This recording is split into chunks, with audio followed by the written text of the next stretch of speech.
Ito naman ngayon guys, tuturo ko sa inyo yung backup light and horn wiring diagrams.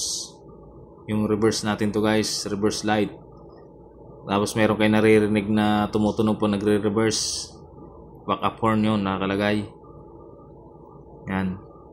Sa backup light natin guys, diagrams, meron tayong bulb, meron tayong backup horn, meron tayong relay, meron tayong transmission reverse switch sa transmission na nakakabit, meron tayong baterya, meron tayong ignition switch.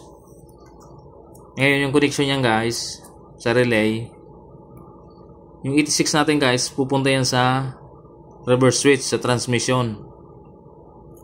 Tapos yung sa transmission naman, yung isang terminal niyan papupunta naman yan doon sa IG ng ignition switch. Nakapiyos yan guys ha. Tapos yung 30 natin ng relay pupunta yan ng dito sa 12 volts battery natin. Dito yung papasok. May fuse din yan guys. Ngayon yung 85 natin naka body ground yan guys. Body ground sa sasakyan natin, naka body ground siya. Tapos yung ilaw natin, yung 87 pupunta yan sa ilaw natin sa load. Tapos yung isang terminal ng ilaw naka body ground din yan guys. Tapos naka-parallel din yung backup horn natin.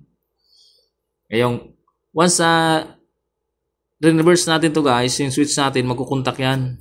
Pag kumontak yan guys, yung IG natin lilipat yan dito, papasokin yan din sa 86. Ngayon yung relay natin magti-trigger to.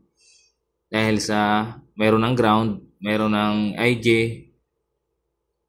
magkakaroon na ng supply dito, magti-trigger to. Ngayon yung 30 natin, live yan guys ha, 12 volts.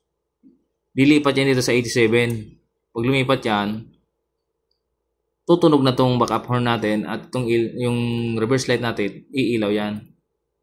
Dahil dito sa reverse switch natin. Pag kumontak to, yung load natin dito sa, yung battery natin, yung 12 volts, lilipat sa 87, dito yung mapupunta. Kaya iilaw yung bulb natin, tutunog yung backup horn natin guys. Dahil dito sa relay, saka sa switch, din sa baterya. Yun lang guys, sana makuha nyo yung wiring diagrams natin.